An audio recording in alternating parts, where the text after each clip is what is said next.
پاکستان تحریک انصاف کے بانی چیئرمین عمران خان کا اڈیالہ جیل سے اہم پیغام بتاریخ 23 جولائی 2024۔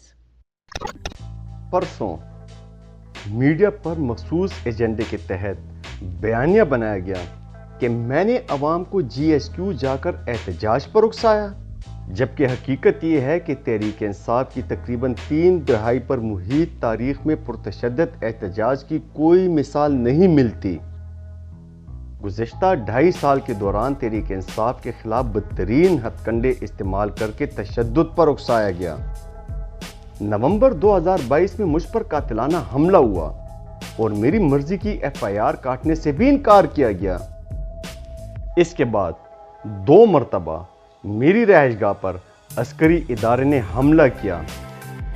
ایک مرتبہ میری پیشی کے موقع پر مجھے قتل کرنے کا باقاعدہ منصوبہ بنا کر سادہ لباس میں لوگوں کو چھوڑا گیا۔ صرف یہی نہیں، 9 مئی کو عوام کو انتشار دلانے کے لیے ایک سابق وزیر اعظم اور پاکستان کی سب سے بڑی اور مقبول سیاسی جماعت کے سربراہ کو جس ہتک آمیز انداز میں اغوا کیا گیا وہ بھی کسی بڑے حادثے کا سبب بن سکتا تھا، لیکن تحریک انصاف کے کارکنان کی سیاسی تربیت میں تشدد کا کوئی عنصر شامل نہیں۔ تحریک انصاف سیاسی، آئینی اور قانونی جدوجہد پر یقین رکھتی ہے۔ 9 مئی ایک فالس فلیگ آپریشن تھا۔ جس نے 9 مئی کی سی سی ٹی وی فوٹیج چرائی وہی 9 مئی کے حقیقی ذمہ داران ہیں۔ ان کی عقل کا یہ عالم ہے کہ یہ 9 مئی کو امریکہ کے کیپٹل ہل کے احتجاج سے تشبیہ دیتے ہیں، حالانکہ وہاں باقاعدہ شفاف تفتیش اور سی سی ٹی وی کے باریک بینی سے جائزے کے بعد صرف ملوث افراد کو سزا دی گئی۔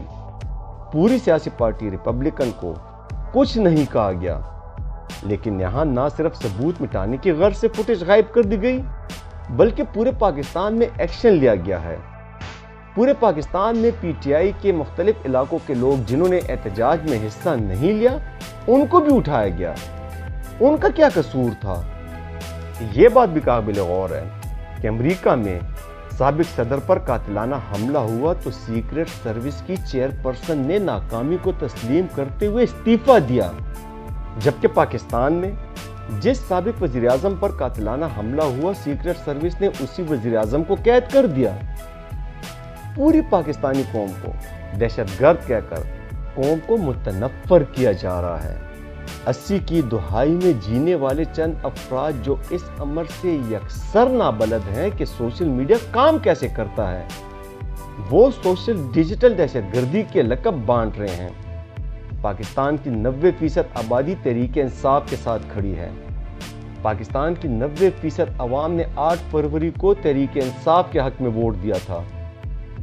ان سب کو اگر ڈیجیٹل دہشت گرد کہا جائے گا تو فوج اور عوام کے درمیان ایک خلیج پیدا ہوگی، اور یہ نفرت پیدا نہیں ہونی چاہیے۔ جو بھی لوگ یہ کر رہے ہیں ان کو ہوش کے ناخن لینے چاہیے۔ 1981 میں بھی یہی کچھ ہوا تھا۔ 25 مارچ 1971 کو جب ڈھاکہ کے اندر یحییٰ خان نے لوگوں کی بڑی تعداد کے خلاف آپریشن کیا تھا تو اس کے نتائج ملک کے لیے اچھے نہیں نکلے۔ اب بھی اگر پاکستان کی اکثریت آبادی کو دہشت گرد کہا جائے تو اس کے ملک کے لیے خطرناک نتائج نکلیں گے۔ ملک، حکومتیں اور معاشرے اخلاقیات کی بنیاد پر بنتے ہیں۔ جس معاشرے میں اخلاقیات ختم ہو جائے باقی کچھ نہیں رہتا۔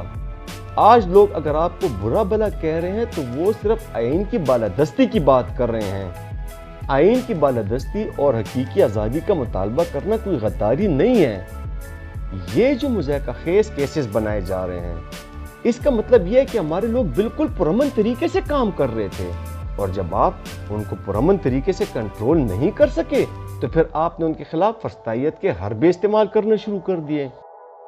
وزیر اعلیٰ علی امین گنڈاپور کو ہدایات دی ہیں کہ وہ اسلام آباد میں جلسے کی قیادت کریں، پوری قوم حقیقی آزادی کے حصول کے لیے اور ملک میں رائج ظالمانہ اور فسطائی نظام کے خلاف اس جلسے میں بھرپور شرکت کی تیاری کرے۔